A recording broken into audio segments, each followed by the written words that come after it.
हमारे जीवन में परमार्थ की तरफ, उस प्रभु की तरफ बढ़ने का एक सहज रास्ता है।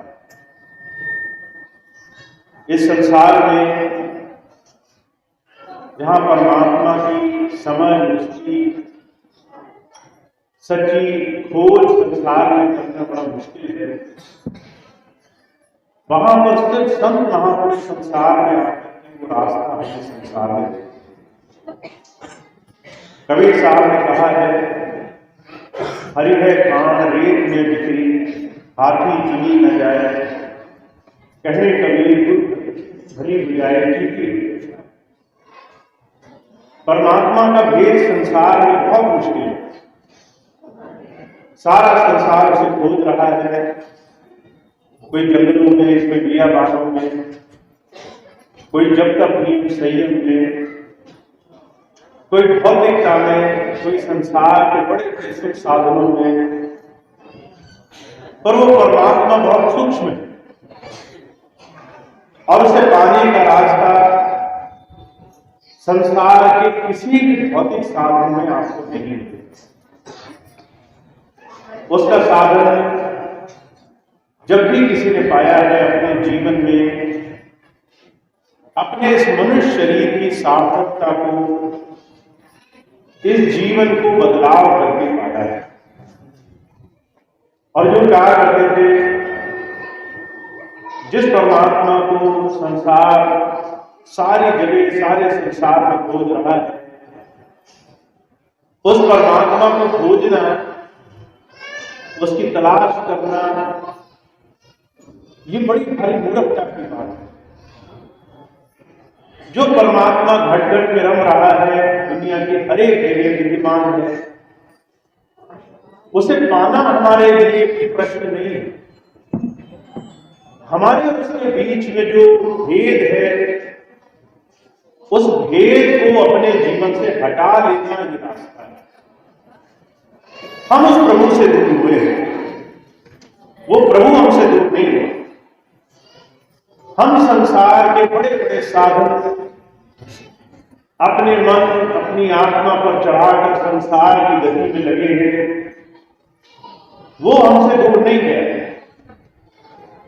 अगर हम संतों महापुरुषों के जीवन को देखें तो ये बात हमें समझ में आती है। संतों ने अपना जीवन अपने कुछ ऐसे साधन बदले जिससे जीवन में परिवर्तन आना चाहिए। महाराज जी ने इसके लिए डायरी बनाई। डायरी से महाराज जी ने अपने प्रिय साथ संगत को एक ही चीज समझाने की कोशिश करी, हमारे अंदर मन आत्मा पर जो जन्मों जन्मांतरों के संस्कार है, उनको धीरे धीरे साफ करना जरूरी है। दुनिया के तमाम प्रभाव हमें उस प्रभु से मिलने देंगे। और उन्होंने 4 हिस्सों में से बांट दिया। कहने लगे, पहला, अगर हमें अहिंसा अपने जीवन में आ जाए, दूसरा सच्चाई आ जाए, छल कपट द्वेष, दुनिया की तमाम निंदा चुगली, इससे हम बचने का रास्ता खुद ढूंढें।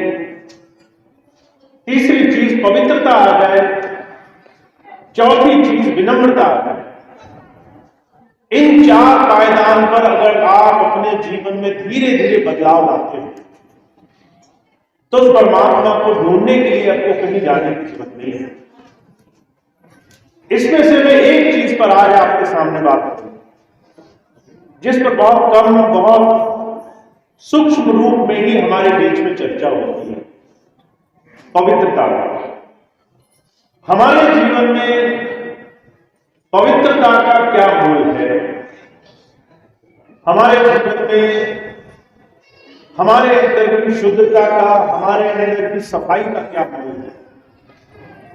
महाराज जी कहा करते थे, मन से, वचन से, कर्म से अगर हम संसार में भोग के पीछे हैं, वासनाओं के वशीभूत हैं, तो हमारे जीवन में उस प्रभु के साथ जुड़ना नामुमकिन है। जब आप ध्यान करते हो तो सबसे पहला जो बंध है वो वासना का ही है। वासना एक ऐसी चीज है जो इस संसार को बढ़ाने के लिए तो परमात्मा ने बनाया है, पर इस संसार से आजाद होने, मुक्त होने के लिए वो सबसे बड़ा बात है। और जो कहा करते थे, जो भी इस संसार में इंद्रियों के घाट पर बैठा है, वासना उसे ठग रही है, इसने बड़े बड़े ऋषि मुनियों को नहीं छोड़ा। विश्वामित्र जैसे ऋषि वो वासना में ठगे गए, बड़े बड़े दूसरे ऐसे महापुरुष जिन्होंने इंद्रियों पर संयम नहीं रखा, वो जाकर के कहीं न कहीं मन विकारों में जाकर आज ये इस कलयुग में सबसे बड़ा संसार में फंसाने का साधन है।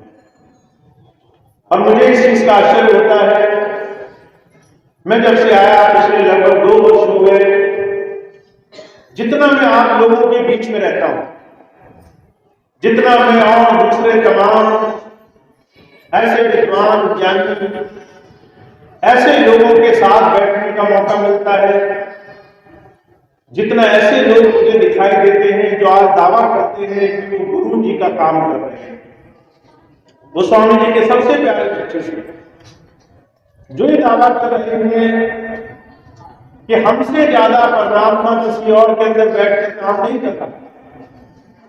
ऐसे ऐसे लोग जो संसार को डरा करके अपने साथ जोड़ने की जुगत में लगे हैं, मुझे आश्चर्य होता है वो भी इस छोटी सी चीज से ठगे जा रहे हैं।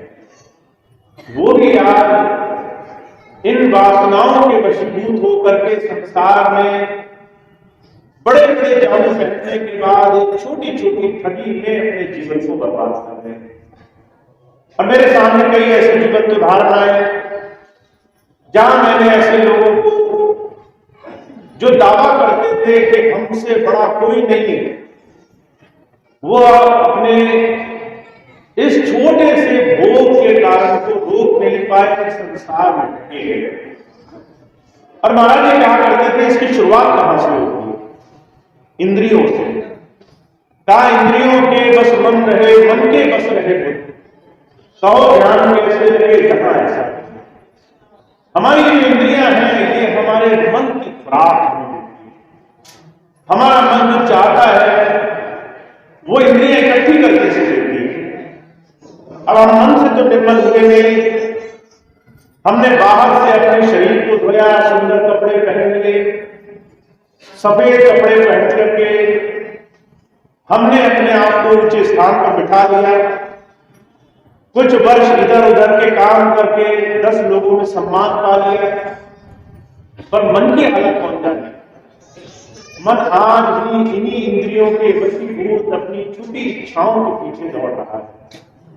और जब मैं ऐसे लोगों को देखता हूं तो मुझे आश्चर्य होता है। जहां हम परमात्मा के ऐसे परम पद की तरफ चलने की बात करते हैं, जहां हमारे जीवन का आदर्श ये है कि हमें उस प्रभु से जुड़ जाना है, गुरु की दया महर से अपने तमाम भोगों से ऊपर उठ जाना है, वहां हम अपनी पहली सीढ़ी में इतना ऊंचे हुए हैं, हमारे पास फुर्सत नहीं है कि हम अपने जीवन में सच्चाई की तरफ चल सकें। अब संतों महापुरुषों ने इसके बारे में क्या कहा है वो थोड़ा सा गौर फरमाइए। महाराज जी कहा करते थे जो भोग और वासनाओं में तृप्त है, जिसके लिए पवित्रता कोई प्रश्न नहीं है, जो दूसरे की माताओं बहनों को, दूसरों के घर में दूसरों को जब देखता है तो उसके मन में भाव बचते। तो महाराज जी कहा करते थे वो अपने जीवन में पहले ही सबसे बड़े पड़ाव में हाथ मार रहा है। मन आज भी इस तरह की चीजों में उलझा है जहां पर हम अपने जीवन में आगे बढ़ने को तैयार नहीं है। महाराज जी कहा करते थे, बहुत बड़े दार्शनिक हुए, उन्होंने कहा किसी पर स्त्री की आंखों में 5 क्षण से ज्यादा देखने से ज्यादा भूख पैदा होता है। किसी दूसरी स्त्री की आंख में जब तुम 5 सेकंड से ज्यादा देखते हो तो तुम्हारे मन में दया भावना, दूसरों का सत्कार करने की भावना, दूसरों की अच्छाई करने की भावना नहीं आती। 100 में से 95 लोग ऐसे होते हैं जो वहां कहीं न कहीं भोग के शिकार कहीं न कहीं मन की वासनाओं के शिकार हो। इसका संयोग कौन कर रहा है? मुझे कहा करते थे आज ज्यादा से ज्यादा लोग कहीं न कहीं इस जुगत में लगे हैं। मुझे तो कुछ बात का होता है जब मैं एक सामान्य व्यक्ति नहीं पर उससे ऊपर आध्यात्म की चर्चा करने वाले किसी व्यक्ति को इस तरह के बड़े साधारण सी एक छोटी सी इस मन गति में उलझा हुआ पाता हूं। मैं उसको देख करके समझ जाता हूं कि ये उस मालिक की नाम की भक्ति करना तो बहुत दूर की बात है, अभी उनके दरबार में जाने के रास्ते में भी जाने को तैयार नहीं है। जब आप मंदिर जाते हैं तो मंदिर जाने के लिए आपका भाव कैसा है, आपकी भक्ति कैसी है, आप वहां जाकर के क्या करने वाले हैं, ये तो मायने रखता ही है। पर यह भी मायने रखता है कि आप वहां जाने के लिए बाहर किस तरीके से आचरण बनाने के लिए तैयार हैं। आप अगर तरह तरह के उल्टे काम कर रहे हैं, आपका खान पान शुद्ध ना हो, आप जो है शरीर से जितने पहले गुजरे हो, शराब पीकर आए हो, आप सोचे मन में तो भक्ति भाव है, हम तो परमात्मा के घर चलेंगे, मंदिर में दर्शन करेंगे। महाराज जी कहा करते थे जैसे बाकी आचरण भी बहुत बड़ा प्रभाव छोड़ते हैं हमारी भावना को पूरा करते हैं, ऐसे ही मालिक की भक्ति के लिए हमारी बाहरी शारीरिक मानसिक वैचारिक साधन भी बहुत बड़ा कारण अदा करते हैं। और जब मैं देखता हूं बहुत से लोग बाहरी चीजों को जरा सा भी महत्व नहीं देना चाहते। लोग कहते हैं भैया जी को क्या है, भजन कराएं, बाहर जैसे भी रहें, हमारा अपना जीवन है, हम चाहे किसी को गाली दें, हम चाहे किसी को घूरे, हम चाहे किसी के लिए मन में बुरी भावना रखें, हम चाहे किसी के लिए अपना जीवन अपना मन कैसे ही बनाए, उससे अध्यात्म से क्या लेते हैं। महाराज जी कहा करते थे अगर हृदय साफ नहीं होगा, अगर दिल का शीशा साफ नहीं होगा तो इसमें प्रभु का अक्स नहीं पड़ेगा, इसमें मालिक का दर्शन नहीं होगा। तो महाराज जी ने 4 चीजों की चर्चा की कि आप हिंसा त्याग करें, आप झूठ को धीरे धीरे अपने जीवन में उतना सीमित कर दो जहां से काम ही चलना जरूरी है। जहां आपको लगे कि मेरा काम इसके बगैर चलेगा, लेकिन वहां ही बस अपनी इस एक छोटी सी अवधारणा का इस्तेमाल करो, ज्यादा से ज्यादा सच्चे रहो। चौथी चीज के लिए विनम्र रहो, मत करो, अभिमान मत करो, पर उसमें बहुत संवेदनशील चीज को महाराज जी कहा करते थे पवित्रता करना। पुरुष पर स्त्री के, पर स्त्री पर पुरुष के, आपके जीवन में मालिक के अलावा दूसरी किसी चीज का कोई स्थान आपके जीवन में नहीं रखता। जब हम इस छोटी सी चीज को नहीं समझते, जब हम इस छोटी चीज की अपने जीवन में पालना नहीं करते, तो हम भक्ति से कोसों दूर चले जाते हैं। भक्ति तो हमारे जीवन में नजदीक तक नहीं रहती। और मैं ये चाहता हूं हमारे जितने भी भाई गुरु के शरण में गुरु जी की सोबत में आए हैं, आचरण पर बड़ा विशेष ध्यान रखें। आपका जीवन बाहर से जैसा होगा वैसा ही आप अपना आंतरिक जीवन बना पाओगे। जो कहा करते थे आपका आंतरिक जीवन आपके बाहर जीवन की परछाई है। आप ये कहो कि मैं बाहर किसी को कितना भी गाली करूं, अंदर से तो मैं मालिक से जुड़ा हुआ। क्या आप इस बात को मान लो? क्या आप इस बात का भरोसा कर लो? कोई आदमी घर जाए, अपने पति पत्नी को, अपने बच्चों को, अपने माता पिता को बड़ा बुरा व्यवहार करता, बाहर निकलते बड़ा साधु बन जाए कि भाई मुझसे ज्यादा तो संसार में परोपकार करने वाला कोई नहीं। तो ये परोपकार कैसे माना जाएगा जब तुम अपने घर में सच्चे नहीं रह सकते हो, जब अपने घर में सरल नहीं रह पाते हो। महाराज जी कहा करते थे आपका आचरण आपकी आंतरिक प्रकृति की सीधी साधी परिभाषा है। आप जब गुरु की सोबत में आ गए तो आपने एक बड़ा भारी संकल्प ले लिया कि मैं अपने जीवन में अंदर से मालो माल होना चाहता हूं, मेरा हृदय पवित्र हो, मेरे अंदर उस परमात्मा के उस गुप्त भेद का मुझे भेद मिले, वो अंतर का ज्ञान मिले जिसे कमाने के लिए संतों ने बरसों वर्ष साधना करी, इतने कठिन जप किए हैं, सहज भक्ति मुझे वो आसानी से हासिल हो जाए।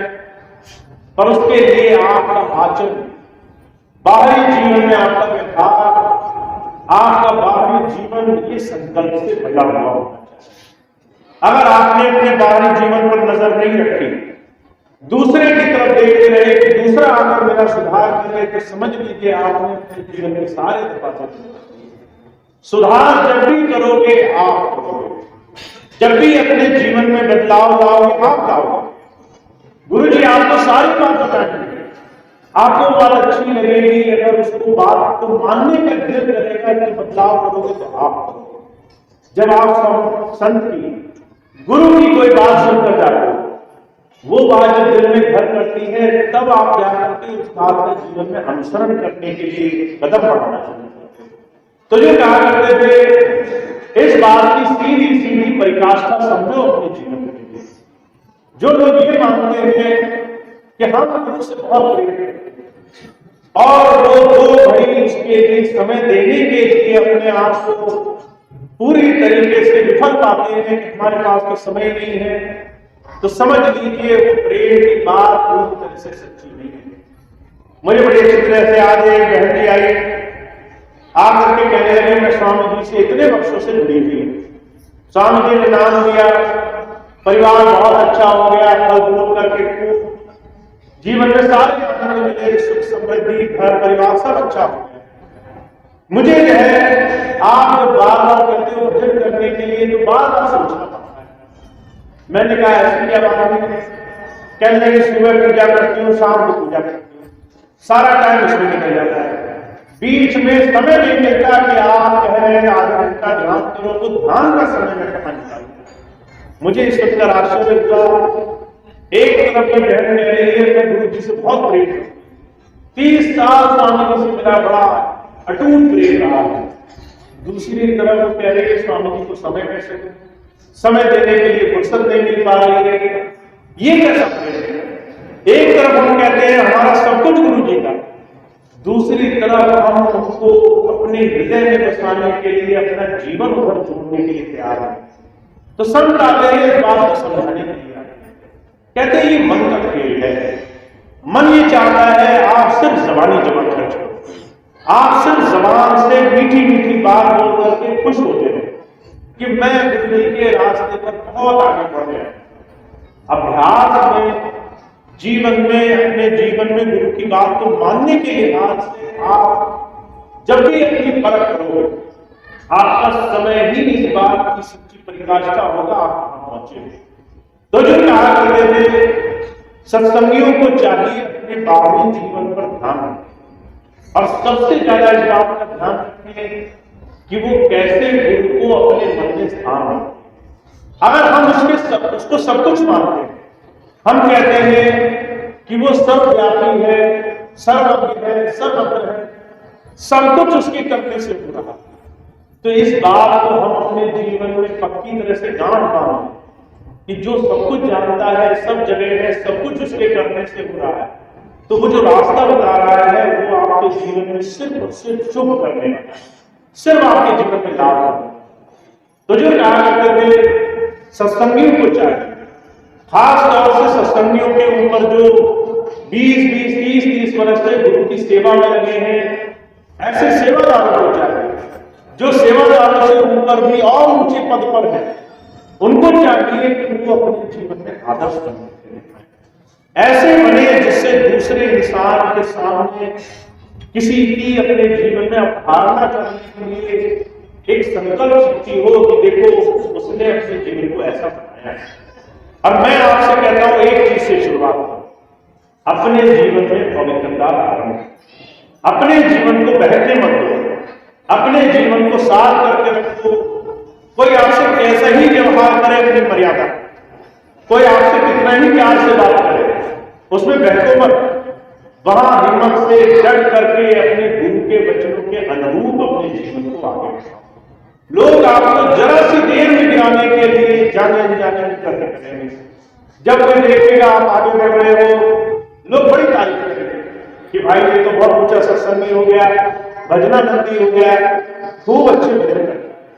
आप सेवा में लगोगे, लोग आपकी टांग खींचने की कोशिश करेंगे, कहेंगे देखो कितना बढ़िया सेवादार है, इससे सेवा का जो है सही मायने से आप जो है भजन सिमरन करने की कोशिश करोगे, आप जीवन में अपने आहार पर संतुलन रखने की कोशिश करोगे। लोगों के यहाँ जाओ और कहोगे कि मैं 4 टाइम नहीं खाता, मैं जो है कम खाता हूं, मुझे भजन करना है, तो लोग बड़े ताली मारेंगे, कहेंगे कि ये देखो ये आए हैं, इन्हीं को सारा भजन करना है। जितने भी लोग संसार में हैं, जैसे संभव होगा आपको अपनी तरह बनाने की कोशिश करेंगे। कारण क्या है? उनको संतोष मिलता है कि हमसे आगे नहीं आ रहा, सब हमारी ही नाव में है जिसमें बड़ा छेद है, हम डूब तो रहे हैं, ये भी साथ में नहीं, इसमें संतोष जाता है। पर जो क्या करते थे, सत्संगियों को चाहिए दृढ़ संकल्प साथ में, दूसरों के सामने उदाहरण बने, अपने जीवन को ऐसा बनाएं जिससे आज के इस घोर कलयुग में जहां मर्यादा का कोई नाम नहीं रह गया है, जहां कोई सच और झूठ की बीच की परख पहचानने को राजी नहीं, जहां ये नहीं पता चलेगा कि कौन भजन कर रहा है कौन नहीं कर रहा, कोई सत्संग में सच्चे दिल से आया है कौन स्नान कर रहा है, वहां पर हमें गुरु की बात को आगे रखना है। इस कलयुग में, इस कीचड़ में हमें गुरु नाम का फूल खिलाना है। तो जो कहा करते थे उसके लिए संकल्प लगे, उसके लिए त्याग लगे, उसके लिए आपके जीवन में हट लगे, आपको मेहनत करनी पड़ेगी। आप इसको सरल काम न समझना जो स्वामी जी ने आपको दिया है कि आपको आज के समय में गुरु नाम करना, उसके लिए आपको अपने मन पर थोड़ा अंकुश रखना है। तो मैं पहली बात कहता हूं, वो चीज जो आज के समय में मुझे सबसे ज्यादा दिखाई देती है, लोग पवित्रता का ध्यान नहीं रखते, लोग अपने मन पर काबू नहीं रखते, लोग बहके बहके गिर रहे हैं, लोगों के जीवन का आदर्श दूर हो चुका है, लोग सत्संग और भक्ति छोड़ करके मन के पीछे दौड़े। थोड़ा सा इस बात का ध्यान रखें, हमें जीवन में गुरु नाम तभी हासिल होगा जब इन 4 पायदानों को मजबूत कर लें। पहले अपने जीवन में अपने आप को प्रेम भक्ति से लो। हर चीज का इलाज हिंसा नहीं है। महाराज जी कहा करते थे, अगर चांटे का जवाब चांटा ही होता तो संसार में सारे बन जाते, कोई जिंदा नहीं, सबको चांटा मारता। कौन ऐसा है संसार में जिसे हिंसा नहीं करता? पर जो है आपके मन में उस गुरु प्रेम का भाव होना, आप सबको संसार में उसकी दृष्टि से माने। दूसरी चीज कह रहे हैं कि आपको कोशिश करनी पड़ेगी कि आप जीवन में सच्चाई के रास्ते पर चलो, जहां झूठ हो, परहेज हो, कपट हो, दिखावा हो, जहां इस तरह की चीजें हो, वहां से 2 कदम पीछे, वहां आपके लिए कुछ नहीं है, आपका भला भी नहीं होगा। आप खड़े होकर मान बढ़ाई बटोरने की कोशिश करोगे, हाथ कुछ नहीं लगेगा। दुनिया आपको 2 घड़ी के लिए आसमान पर चलाए और उसके बाद चलेंगे झाड़ से ऐसे खींच कर गिरा देगी, आपको पता नहीं होगा। 2 घड़ी की बात आएगी, झूठ, परहेज, इन सब चीजों का साथ में। और सबसे बड़ी बात जो मैं आपसे चाहता हूं, खास तौर से जो सत्संगियों में भाई सेवा के रास्ते पर चल रहे, मर्यादा रखो, आपको पवित्रता को जीवन में धारण करें। अगर आप शादीशुदा हो तो घर से बाहर न जाओ, दूसरों पर गलत मत, दूसरों पे जाकर के इस तरीके की जीवन बने। सत्संगियों को चाहिए, सेवादारों को चाहिए, सेवादारों से ऊपर जो मुखिया करने चाहिए, जीवन में आदर्श प्रस्तुत करें।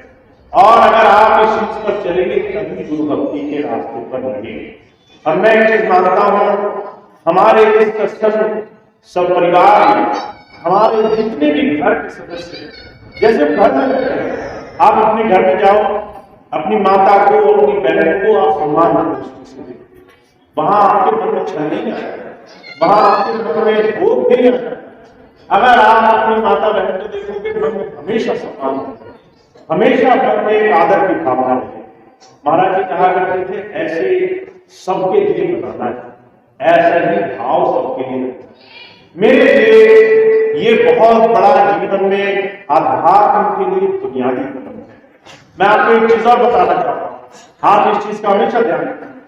आज से 10 वर्ष पहले जब मैं आश्रम से गया छोड़, तो बहुत सारे कारणों में ये भी एक कारण था जिसकी वजह से मैं आश्रम से गया, कि लोग पवित्रता का ध्यान नहीं, पवित्रता छोड़ करके सत्संगियों में सिर्फ मनमुक्ता और भोग शामिल।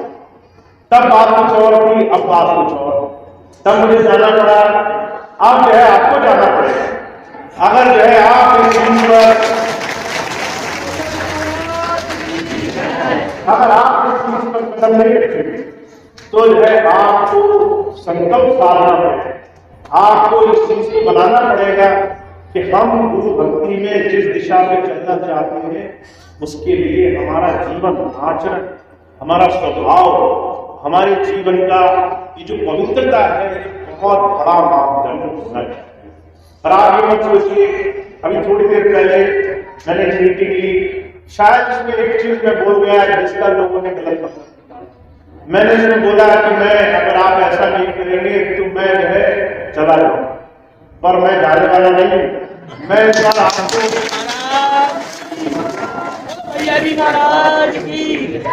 मैं आपको ये जो भी खाई इस मर्यादा को नहीं रखेगा उसको तब तक जो है बाहर रखूंगा जब तक वो अपनी गलती मानकर सुधार के लिए काम नहीं। तो आपको ये बात समझनी है, हमें अपने जीवन में जब संकल्प ले लिया है, दूसरे रिश्ते छूट सकते होंगे, गुरु भक्ति गुरु शिष्य का नाता नहीं छूटता है। तो आपने सोचे एक बार आपने गुरु जी को हाथ पकड़ा दिया तो जो है खुशी से किया या गलती से किया, पर अब ये काम हो गया, अब आप पीछे नहीं रह सकते, अब आप इस रास्ते पर चल रहे। तो आपको अपने जीवन में प्रेम से या फिर शक्ति से, आपकी इच्छा है, आपको ये सुधार बनाना है। और हम जिस स्वामी जी के मिशन को आगे बढ़ाना चाहते हैं, स्वामी जी के जिस इस बहुत बड़े सपने को आगे ले जाना चाहते हैं कि स्वामी जी के नाम से सारी दुनिया में रूहानियत की, आध्यात्मिकता की बाढ़ आ जाए, वो चरित्र से आए, सिर्फ जीवन के सुधार से आए। तो हर एक उस सेवादार जो चरित्र का सम्मान करता है वो आगे रहेगा। जो है चरित्र का ध्यान नहीं रख रहा है, सिर्फ चित्र को पूछ करके वाहवाही करना चाह रहा है, उसको टाइम लगेगा, उसको तब तक बाहर खड़ा रहना पड़ेगा जब तक वो सुधार के लिए तैयार नहीं है।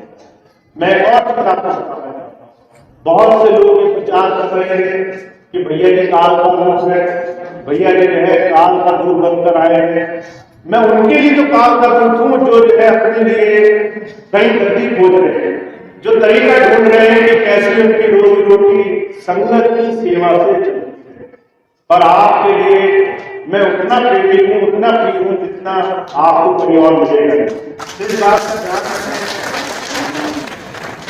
बहुत से लोग बनाने की कोशिश करेंगे, बहुत से लोग बनवाने की कोशिश करेंगे, बहुत से लोग कहेंगे कि भैया जी प्रेम नहीं करते, भैया जी तो डांटते बहुत है।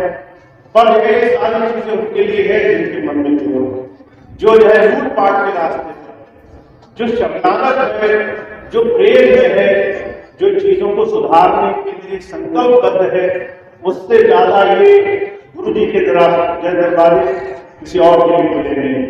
तो आप अनर्गल बातों में ना फंसे। बहुत से लोग इसी प्रश्न में उलझे हुए हैं, उत्तराधिकारी कौन है, उत्तराधिकारी कौन है। अब आप इन तमाम चीजों को छोड़कर मन में गुरु भक्ति की, गुरु की बात को जीवन में उतारने की संकल्प की तरफ बढ़ना शुरू करें। नहीं तो सारा जीवन इन्हीं चीजों को गिनने में लग जाएगा कि जो है ये है वो है, आपका सारा समय उसी में बर्बाद होने वाला है।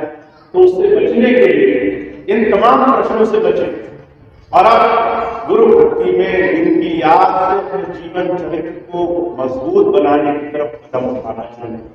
तो आप सबके लिए इस दिशा में बढ़ने के लिए खूब स्वामी जी आपको आशीर्वाद दे।